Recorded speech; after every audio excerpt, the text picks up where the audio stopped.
Welcome, dear listener, to a book that asks a very old question in a very new way. What if the mind is not just something that watches your life happen, but the very force that builds it atom by atom, thought by thought?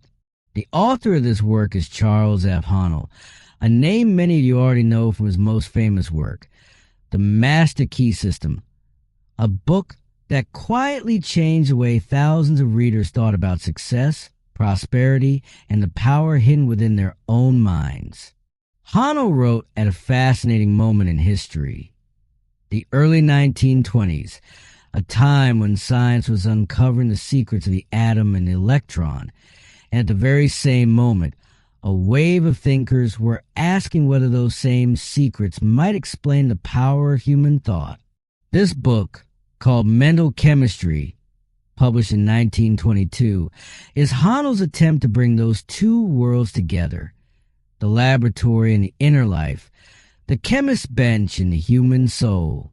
He takes us from the smallest electron spinning around its nucleus, all the way up to the vast reach of what he calls a universal mind. And he insists again and again that the same orderly laws govern both. Thought, he tells us, is not some vague or mystical thing floating apart from the world. Thought is a force. It combines. It builds. It creates. Just as surely as oxygen and hydrogen combine to create water. So settle in, let your mind rest, and let's begin this journey together, chapter by chapter, into the mental chemistry of Charles Haanel. Chemistry, in the ordinary sense, is the science of changes that happen deep within matter, within the atom and the molecule, under different influences. But there is another kind of chemistry. Haanel tells us a mental chemistry, the science of the changes that our circumstances undergo through the workings of the mind. Just as a chemist combines elements in exact proportions to create something new, mental chemistry works the same way.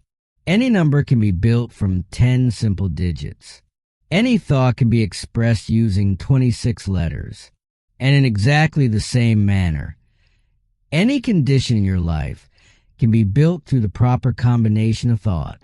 When two elements combine, something entirely new comes into being, something with qualities neither element had on its own. Sodium and chlorine, taken separately, are nothing like salt, yet combined in just the right way, salt is all they can produce. And so is with thought. The same thought, combined the same way, will always produce the same result. No other thought can substitute for it. This is not poetry. Haanel insists. It is law. Light must exist before there can be an eye to perceive it. Sound must exist before there can be an ear to hear it. And mind must exist before there can be a brain to house it. Our thinking, then, is really the interplay between the individual mind and the universal mind that animates everything alive, and this constant interaction is nothing less than the law of cause and effect operating on the mental plane. Consider how far humanity has come. Primitive man, crouched in some dark cave gnawing at bones, saw enemies everywhere in the beasts and the storm in his fellow man. His only tools were fear and a club. But modern man goes forth to the world with a pencil instead of a club. He wields his mind, not his muscle. He has come to see nature not as his enemy, but as his patient servant. This transformation from hatred to love, from fear to confidence, happened only because understanding slowly dawned. And thought does not merely describe reality, it builds it. The tiny cell that reaches toward the light gradually builds an eye. The deer that stretches for leaves on high branches builds, generation after generation, the long neck of the giraffe. Scientists have shown that even simple aphid insects, sensing that their food source is dying, will sprout temporary wings almost as if by will. so they may fly to safety. Brain researchers have found that guinea pigs kept in color enclosures actually develop larger brain regions correlating to that color. Students at Harvard, lying on a delicately balanced board, caused the board to tip toward their feet simply by imagining they were running a race, and toward their head when solving a math problem. Thought, quite literally, moves blood. We come to know ourselves and the world around us through the conscious mind. But underneath it lies the subconscious, the storehouse of everything we've ever experienced. Think of how a child learns a piano. At first, every note demands conscious effort and concentration. But over time, those movements sink down into the subconscious until the fingers move on their own, freeing the conscious mind to carry on a conversation while playing. Our breathing, our digestion, our circulation, all of it is governed the same way, by a subconscious mind that faithfully carries out whatever the conscious mind suggests to it, again and again, until the pattern is set. We live, Haanel says, in a fathomless sea of plastic, living substance, ever active, ever sensitive, ever ready to take shape according to whatever mental demand we place upon it. Thought is the mold. Our ideal becomes the very shape our future takes. Great musicians, great inventors, great philosophers, all of them, in different ways, made a connection between the finite mind and the infinite source, and drew from it the power to create things that startled and transformed the world. The same law of cause and effect that we trust so completely in astronomy and physics, the law that lets us predict the exact position of a star 1,000 years from now, governs the world of man as surely as it governs the heavens. We speak of luck and chance and accident, but is any one of these truly possible in a universe this orderly? Like begets like on every plane of existence. We simply have not, until recently, understood how to apply that law consciously to our own lives. Space itself, science tells us, is filled with an all-pervading substance called ether, refined enough to carry radio waves through walls of brick and stone, through mountains, under oceans. If such a substance can carry a human voice around the world in an instant, is it really such a stretch to imagine that the very same substance might carry a thought just as surely? Haanel invites us to test this for ourselves, to sit quietly, choose a subject we know something about, and simply begin to think. Ideas will come faster than we expect. Insights we did not know we possessed, because, he says, we are drawing on the one great reservoir of thought that every mind who ever lived has contributed to. Every thought that has ever been thought still exists, waiting for a mind willing to receive it. Now, let's turn from the great cosmic laboratory to the chemist himself, the one doing the thinking. Universal intelligence, Haanel tells us, leaves its formless source and becomes embodied in matter, rising step by step, through mineral, through plant, through animal, back toward that same source, now as a fully individualized being. Even the humblest mineral is animated in its way by electromagnetic energy, the first faint step of intelligence climbing upward. Consider the single living cell, the building block from which every human body is assembled, some 26 trillion of them working together in perfect cooperation. Each cell possesses its own intelligence, its own capacity to select food, resist harm, and reproduce itself. When your skin is cut, white blood cells rush to wound by the thousands, sacrificing themselves without hesitation to repair the damage.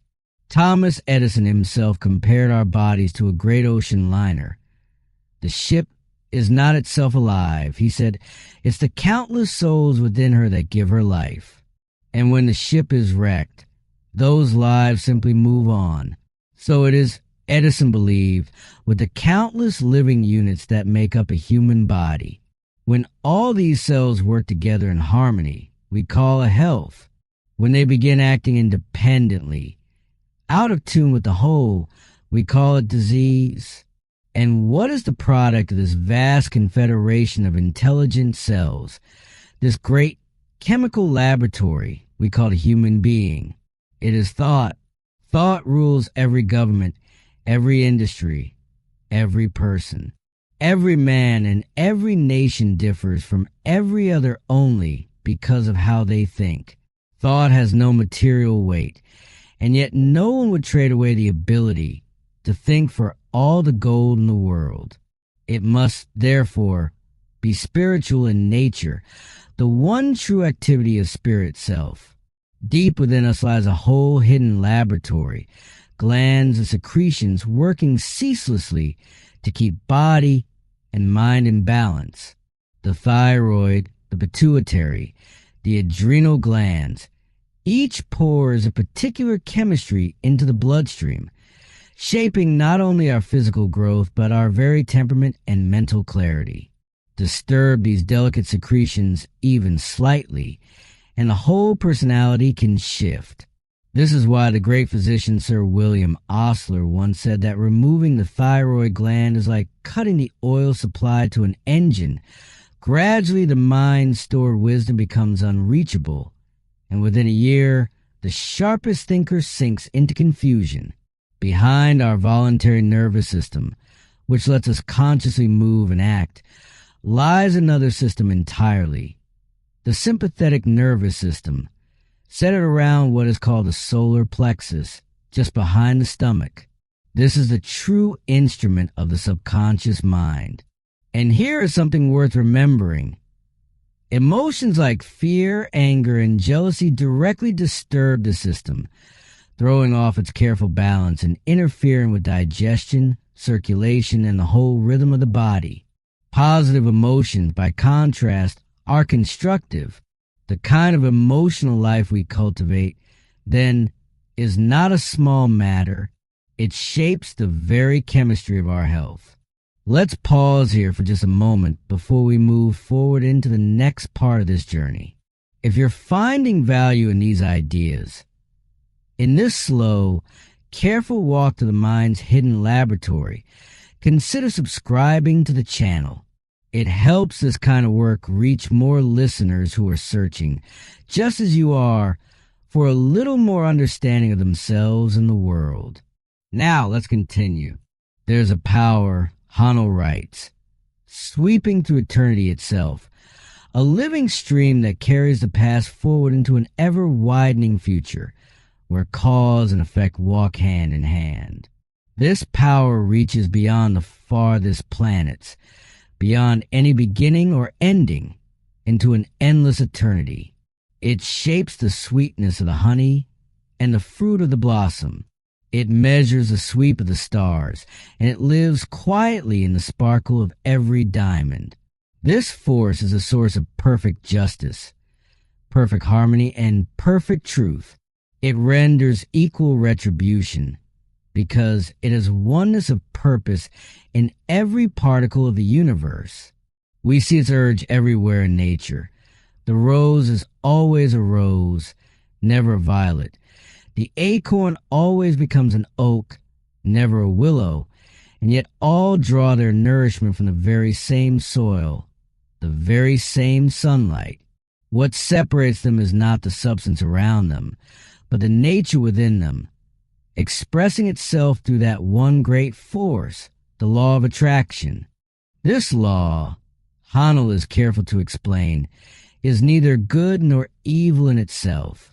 It is neutral. It simply flows in whatever direction our desires point it. If you graft a cultivated apple bud into a wild crab tree, you will find sweet, eatable fruit growing right alongside sour, wild fruit nourished by the very same sap. The sap does not judge the fruit. It simply brings all desires, wholesome or otherwise, to their natural maturity. And so it is with us. The law will bring to fruit whatever kind of desire we hold, without prejudice, without favoritism. Our growth as human beings moves through 3 stages. Haanel tells us. First, we are simply creatures of law, moved by instinct alone, much as the animal is.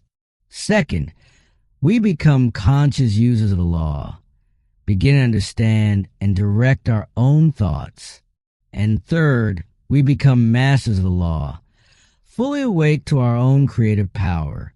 Life, in this sense, is not a matter of chance, creed, nationality, or wealth. It is a matter of harmony, achieved only through compliance with natural law. When we entertain destructive thoughts, we set chemical reactions into motion in the body that actually check digestion and disturb the nervous system, causing real physical illness. When we entertain constructive, positive thoughts, we create the opposite, healthy chemical activity that restores balance to mind and body alike. This is not metaphor.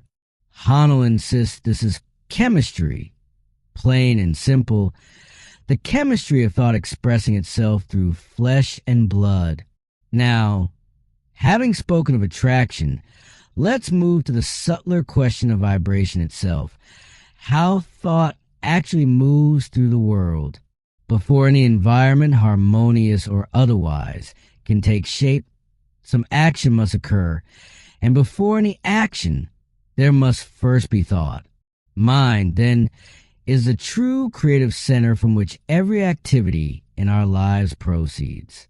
Just as a tree causes sap to rise, not by breaking the law of gravity, but by rising above it, so a higher mental law can overcome what seems on the surface, like a fixed and unchangeable circumstance. Every thought, Haanel tells us, tend to become a material thing. Our desires are like seeds, carry within the tendency to sprout, grow, and eventually bear fruit in our outer life. Each of us today is the product of our past thinking, and tomorrow we will be the product of what we're thinking right now.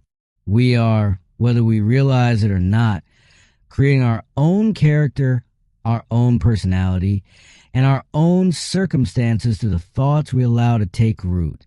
There is nothing accidental about a bell's sound, or the sun's light, or the color of the rose. Science tells us that sound is simply vibration in the air, interpreted by our mind. Light is simply vibration in the ether, interpreted the very same way. Color exists only in our consciousness, as the mind's response to differing rates of vibration. Even time and space, in the deepest sense, exist only as thought relations to the present moment. If all these familiar realities are, at bottom, simply vibration interpreted by mind, how much more true must this be of our circumstances, our health, our very destiny? Every atom, Haanel reminds us, is conserved forever. Nothing can be lost, only redirected, only received somewhere else in the great economy of the universe. We receive only what we give, and we can give only to those able to receive it. Our task, then, is to determine our own rate of growth and the degree of harmony we choose to express. Some people seem to attract success effortlessly. Others struggle mightily and still fall short. Why? The difference cannot be physical, Haanel argues, or the strongest and healthiest men would always be the most successful. The difference must be mental. Mind, then, is the true creative force, the one thing that separates one person's destiny from another's. Haanel reminds us, too, that women throughout history have overcome enormous negative suggestion aimed at limiting their possibilities. Citing Florence Nightingale, who rose to extraordinary heights of compassion and skill in the Crimea, and Clara Barton, who built the Red Cross through sheer determination. Each of them proved that the mind's creative power belongs to every human being equally, regardless of what the world tries to suggest otherwise. Now we come to transmutation, the turning of one condition into another through the alchemy of thought. Abundance, Haanel insists, is nature's law.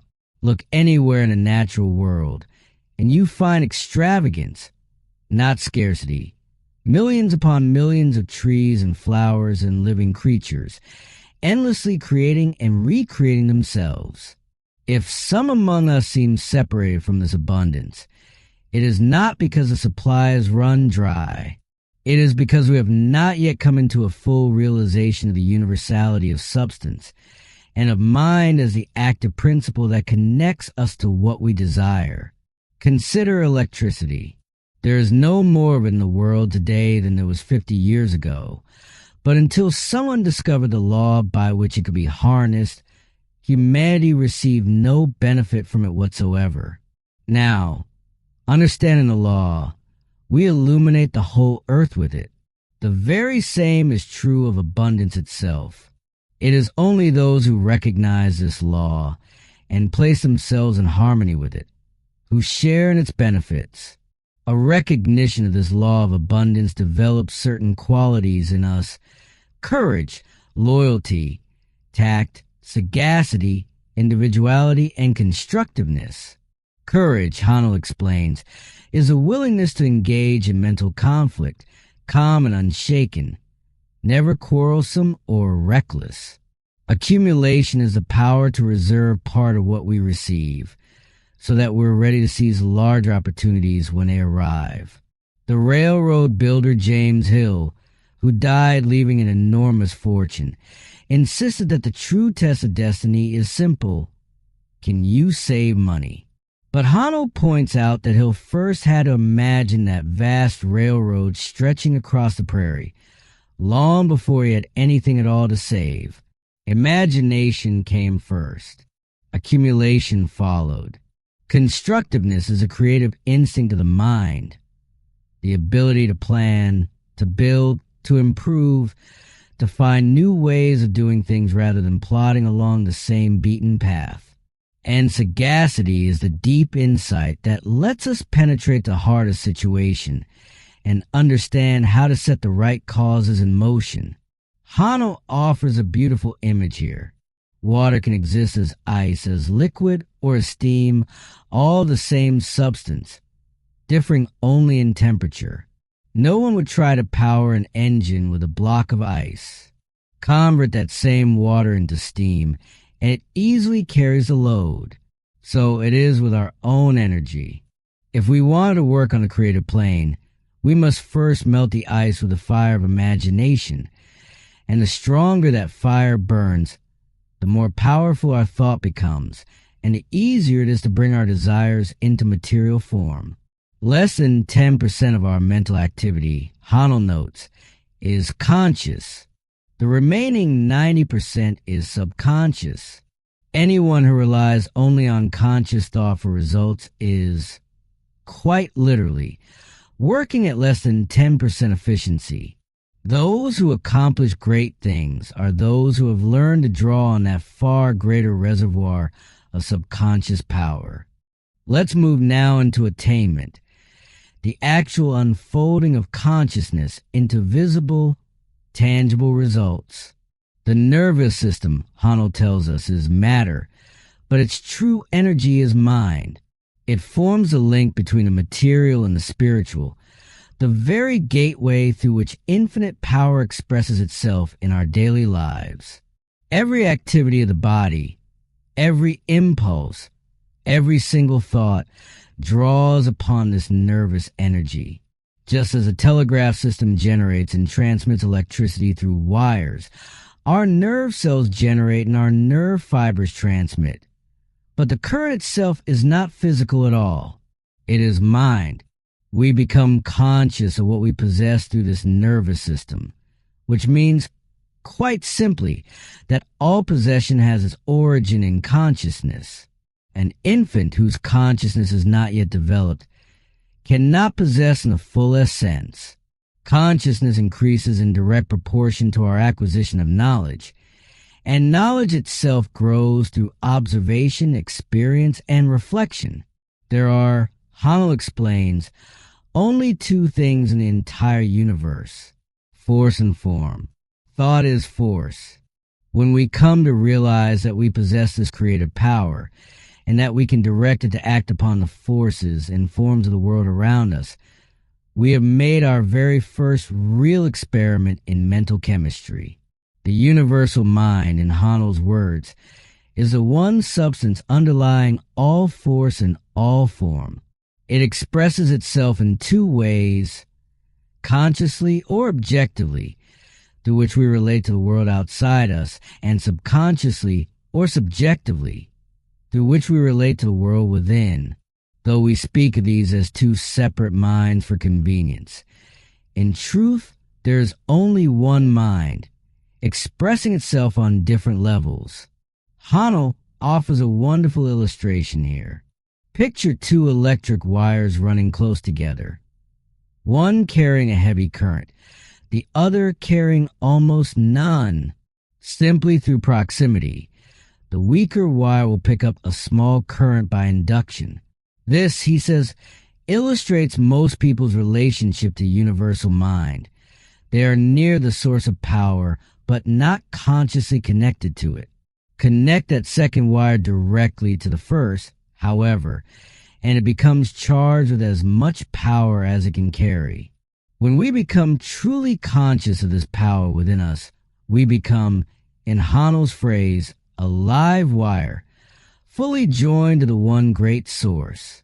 There is no limitation whatsoever in the universal mind. The more fully we come to realize our oneness with it, the less conscious we become of any lack, and the more conscious we become of unlimited power. A lump of clay and a stick of dynamite of equal weight, Haanel notes, contain roughly the same amount of energy. The difference lies entirely in how readily that energy is released. The same holds true of us. The energy is already there. The question is only whether we have learned how to release it. Character, Haanel tells us, has both an inward and an outward expression. Inwardly, it is purpose. Outwardly, it is ability. Purpose directs the mind toward the goal to be reached, while ability is a capacity to bring that purpose into being.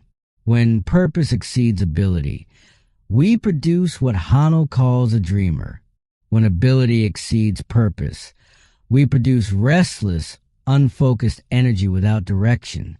The two must be held in balance. Now, let's turn our attention to industry and the sweeping changes taking place in the world of work and wealth. All the treasure ships that ever sail from the Indies, Haanel writes, count for less than the wealth created every 8 hours by modern business ideas. Opportunity follows perception. Growth follows knowledge. Environment follows progress. Always, the mental comes first, and the material transformation follows after. He points out a striking statistic of his day, that a mere 2% of the population accounts for virtually all the great advances of civilization, the railroads, the telephones, the libraries, and that, remarkably, most of these successful individuals came not from wealth, but from families of modest means, sons of poor preachers, teachers, and country doctors. Success, then, is not a matter of starting capital. It is a matter of how one thinks. Financial affairs, Haanel insists, are governed by law just as surely as health or growth. Some people are already complying with this law unconsciously. Others are beginning to comply with it consciously. And as this understanding spreads, what was once the province of the privileged 2% will one day belong to the many. He draws an interesting parallel here between the world of labor and capital. We speak of them as separate, opposing forces, but capital, Haanel points out, is simply the accumulated product of labor. There is really only one principle at work in industry. Labor itself, in all its forms, physical, mental, and professional, The creative instinct within each of us, Haanel writes, is our spiritual nature expressing itself. It cannot be destroyed, only perverted. When modern industrial conditions deny a man the chance to build his own house or tend his own garden, that creative impulse, denied its natural outlet, can curdle into envy and destructiveness. The remedy is not more restriction, but a change of thought, substituting a healthy, constructive mental attitude for the chaos that currently exists. Henry Ford, quoted at length here, envisioned an era of overlapping abundance replacing the old anxious hoarding of resources, a time when, rather than fearing we might use too much, we would instead fear not using enough of nature's endless bounty. Thought, Haanel reminds us again, is simply mind in motion, just as wind is air in motion. And because mind is creative, our thoughts go forth, meet other similar thoughts, and together form ideas that exist quite independently of the original thinker. Invisible seeds, sown everywhere, waiting to sprout and bear fruit, some 100-fold, some 1,000-fold. Wealth itself, Haanel argues, is far less substantial than we imagine. All the gold in the world amounts to only a few dollars per person and could easily fit inside a modest cube 60 feet on each side. The only reason wealth functions at all is that we keep it circulating, passing it from hand to hand. The moment fear causes us to hoard, to stop the flow, we create scarcity, panic, and economic collapse. The only real way to benefit from wealth, Haanel insists, is to use it, to keep it moving, cooperating for mutual benefit. This and nothing else is the law of abundance in practical operation. Now let's turn to economics and the deeper laws that govern the distribution of wealth in the world. Economics, Haanel writes, is the science of production and distribution of wealth, and of the means of living well. Every condition we observe, he reminds us, is an effect, and every effect traces back to a cause that had its origin in an idea. Ideas, then, are responsible not only for wealth itself, but for how it moves through society. Haanel speaks with real sorrow here of the recently concluded World War, and of statesmen of his era who spoke of chemistry as a deciding factor in future conflicts. But he insists that mental chemistry, properly understood, is the far greater force, that wars are ultimately won or lost not by chemical weapons, but by the thinking of those in positions of power, and by the willingness of ordinary people to allow a few men to think for them. He is candid, too, about the ways governments and industries of his day exploited alcohol to keep populations passive and unquestioning, noting statistics showing dramatic drops in death rates and improvements in child welfare following prohibition measures. Whatever one's view of those particular policies today, his underlying point remains striking, that clear thinking, not artificial stimulation, is a true foundation of health, prosperity, and contentment. He closes this section with a memorable image from Roger Babson, who observed a man working with a pick along a highway. The highway is the land. The man is the labor. The pick is the capital. And yet that very same combination can be used either to destroy the road or to repair it. Everything depends upon the purpose, motive, and desire behind the work. Land, labor, and capital, even education itself, are simply tools. What matters is the spirit guiding the hand that wields them. Haanel then offers something wonderfully practical here, a method he calls the systematic combining of concepts. Take an exhaustive inventory of every fact and idea connected to your field of work, then deliberately combine them, one against another, in every possible pairing, until new ideas emerge. This deliberate, disciplined combination of known elements, he says, is precisely how nature herself builds atoms into molecules, molecules into cells, and cells into the living universe around us. Applied with honesty and persistence, this method, Haanel promises, can solve almost any problem you might face. Let's turn now to medicine and to what the healing arts of Haanel's era were beginning to understand about the mind's role in illness and recovery. The great physician Sir William Osler observed that faith itself, quite apart from any medicine, buoys the spirits, sets the blood flowing more freely, and allows the nerves to function without disturbance. A large part of all healing, Osler believed, springs from faith alone, capable of making even a spoonful of plain water work something close to a miracle when the finest medicines have already failed. Haanel points out that continued worry, all by itself, can disorganize digestion, disturbing the delicate mechanism by which we know when we are hungry and when we have had enough. Small disturbances like this come and go without drawing much attention, but when a deeper, unaddressed cause festers beneath the surface, more serious illness can follow, threatening the whole organism.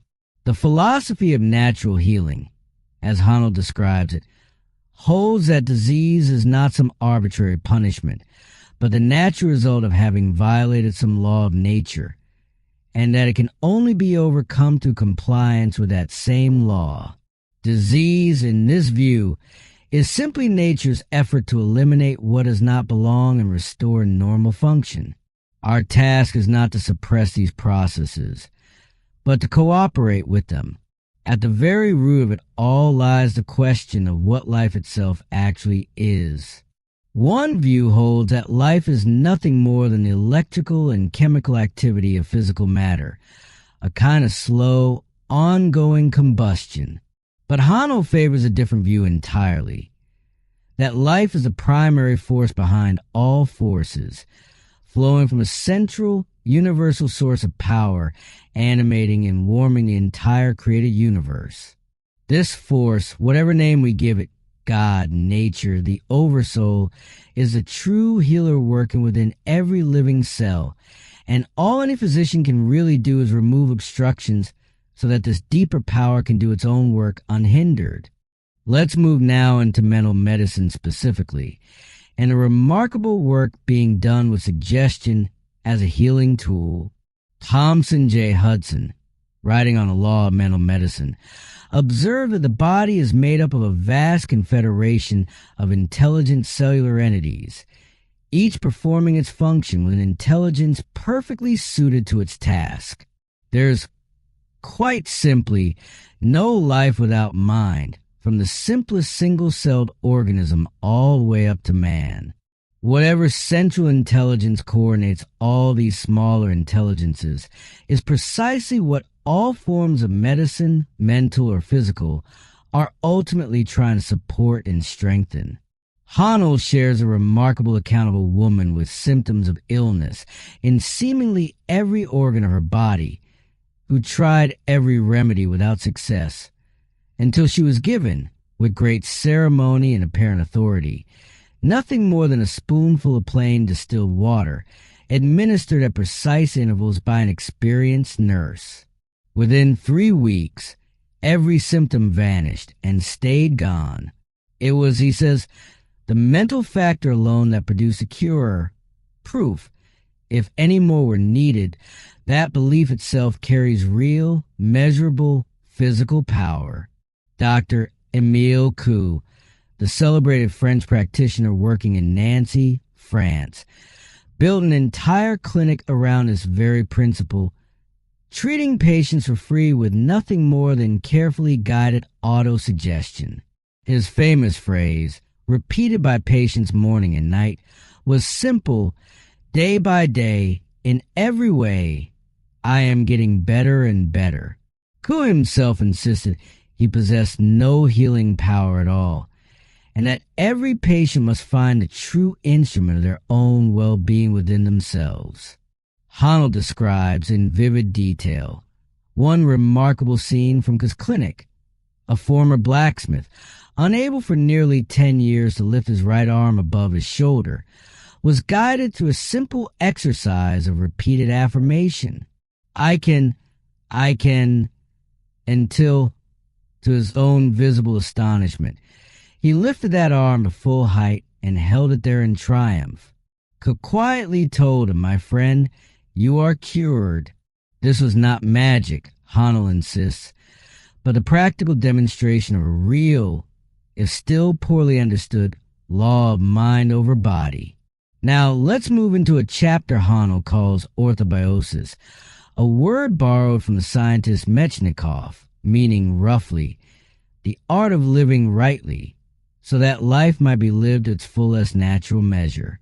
Faith, Haanel tells us, has its own physical seat in the body, centered in the pineal gland, just as disease can express itself spiritually as much as physically.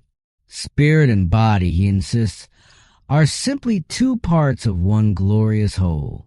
The philosopher Plato said that man is a plant rooted in heaven, and Haanel agrees, adding only that man is equally rooted in the earth, possessing in truth two origins, one earthly and one spiritual, ultimately springing from a single source. He notes that even in the 14th century, physicians recognized the healing value of psalms recited while taking medicine, and of pilgrimages undertaken in search of health, not because the destination itself held magic, but because the walking, the fresh air, and sustained hope along the way did genuine physical good. Ignatius Loyola offered wise counsel here.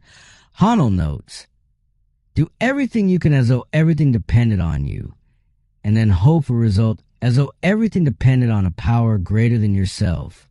The wisest healers of every school, Haanel observes, generously acknowledge both the value of other approaches and the limits of their own, recognizing that a broken bone calls for a skilled surgeon, even while the deeper work of mental harmony continues alongside it.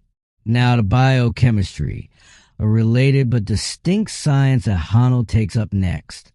This branch of study concerns itself with the mineral salts that make up our blood and tissue, 12, later refined to 11, essential combinations including potassium, sodium, and various phosphates, all of which the body must receive through food in the right proportion. A deficiency in any one of them, Haanel explains, shows itself through specific symptoms, and restoring the proper balance restores health. It's a reminder that even our loftiest thoughts about mind and spirit rest upon a very real, very physical foundation of proper nourishment.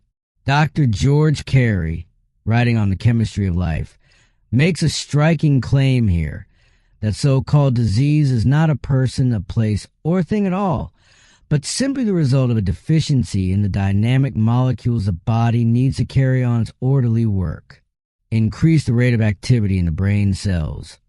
He suggests, by supplying proper minerals, and we begin to sense truths that a slower, less nourished mind simply could not perceive. Now let's turn suggestion and to the fascinating clinical work being done in Haanel's own time to harness its power deliberately. We've already glimpsed Dr. K's clinic in Nancy, but Haanel offers us more detail here, drawn from an Englishman named Harry Brooks, who traveled there specifically to study K's methods firsthand.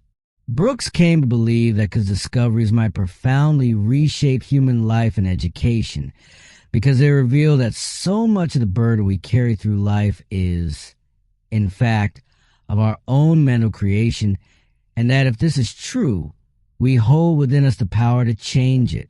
The core principle, as described by a physician reviewing K's work for a major newspaper, is simple to state, though profound in its implications.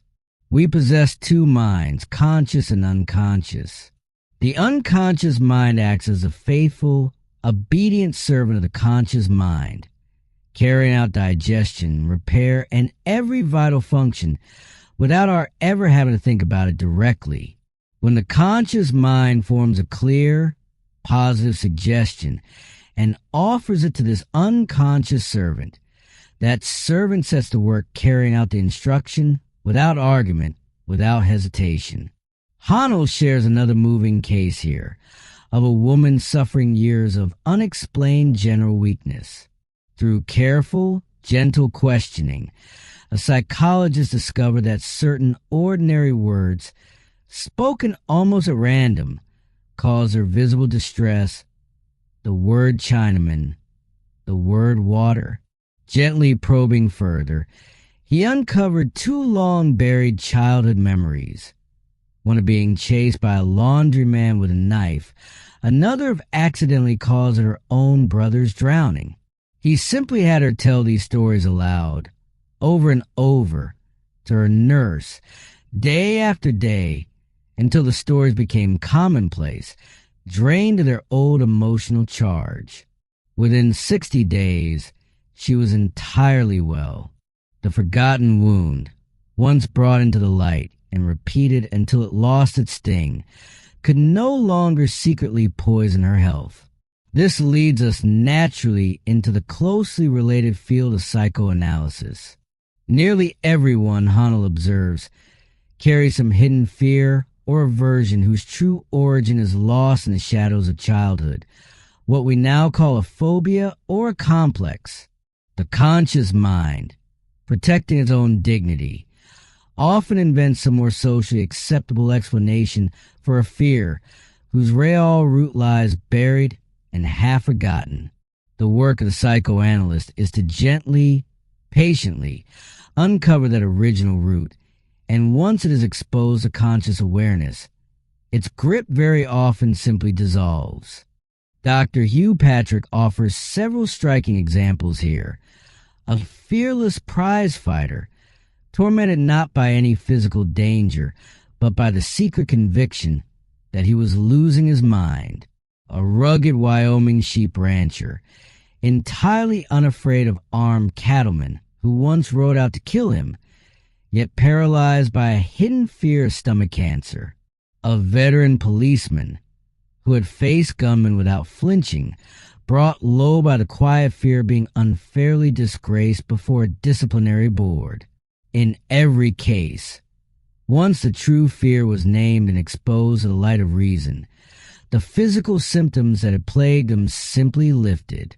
The subconscious mind, Haanel reminds us, has a perfect memory and works with a very particular tendency.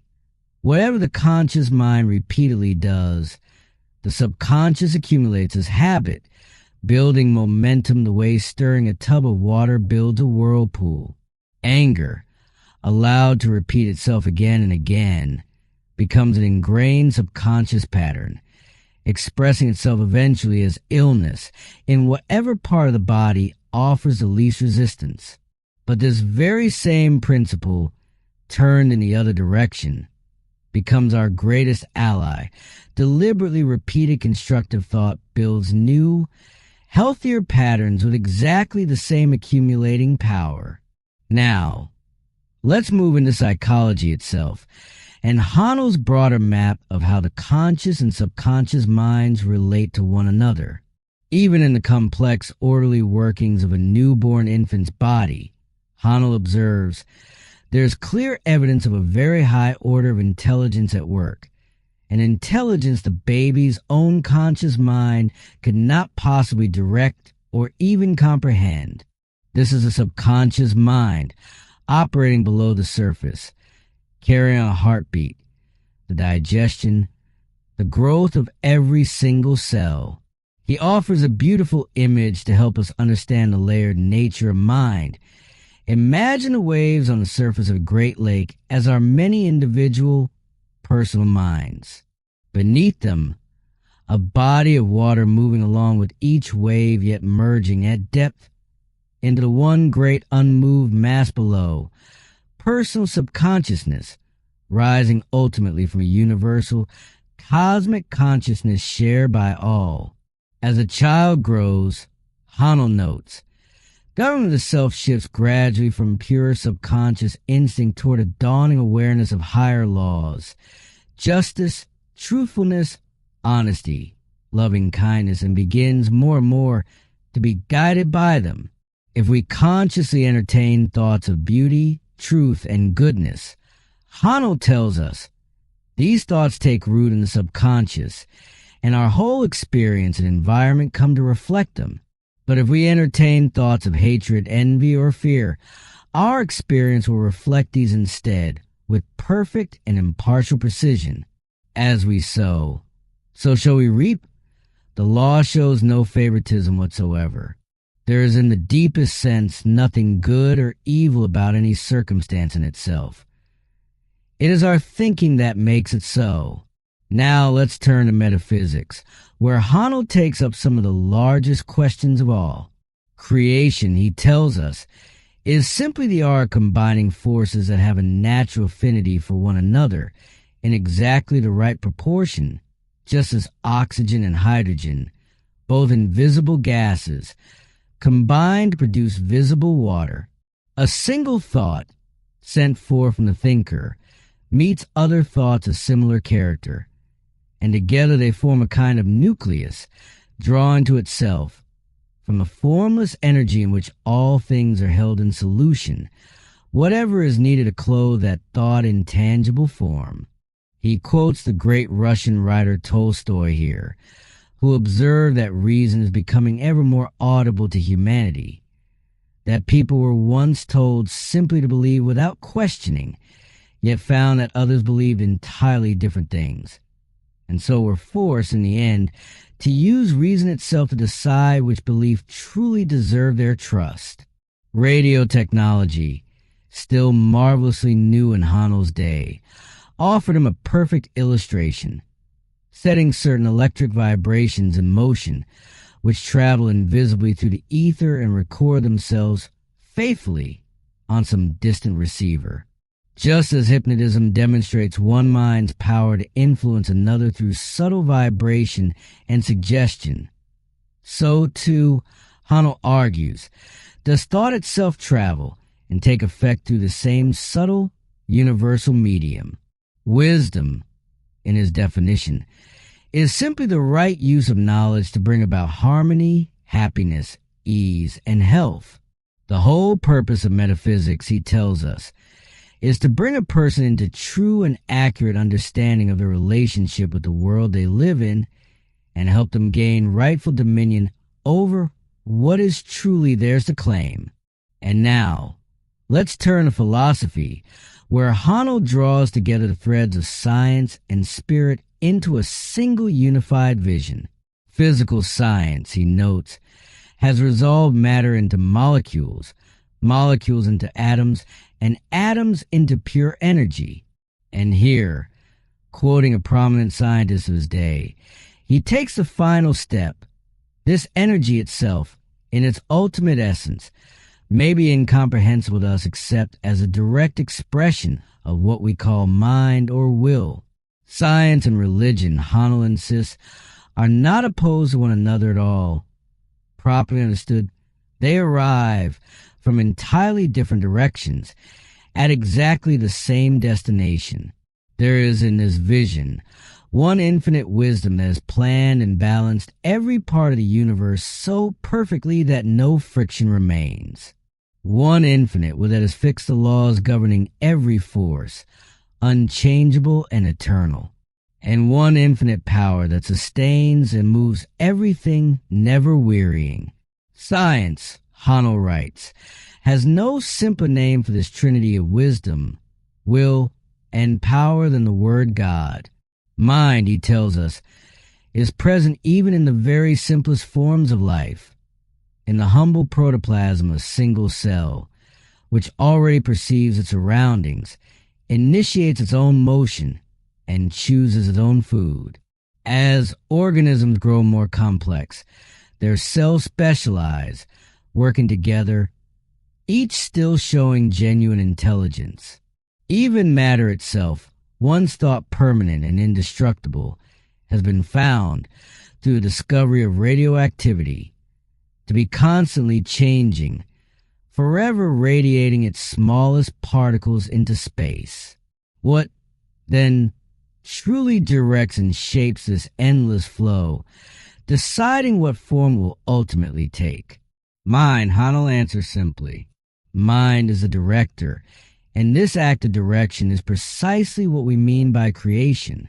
And now, finally, let's turn to religion, where Haanel brings his entire argument to its natural conclusion.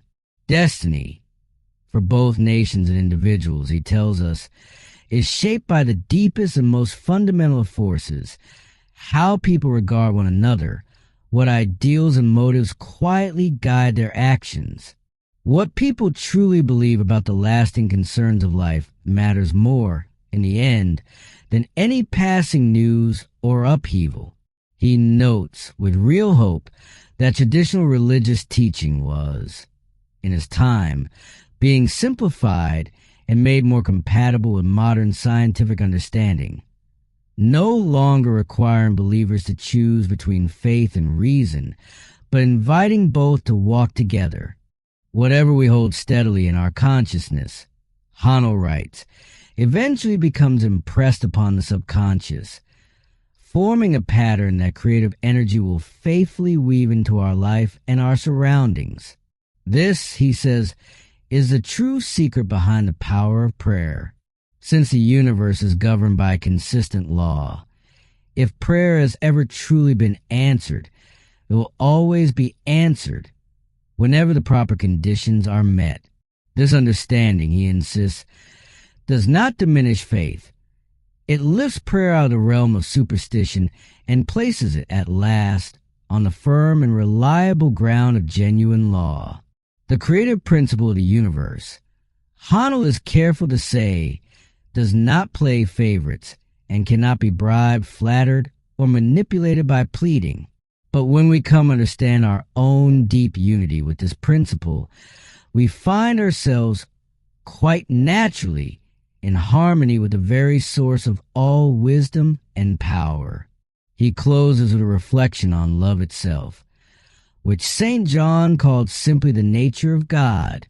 Love, Haanel writes, is a product of the emotions governed to the very same sympathetic nervous system we explored earlier, and it is, in the end, the single most creative force available to any human being, capable of building a life of harmony and joy, just as surely as its opposite, fear and hatred, can build a life of suffering. Good and evil, in this final view, are simply the two possible outcomes of how we choose to direct one and the same creative power, exactly as electricity can warm a home or destroy one, depending only on how it is used and understood.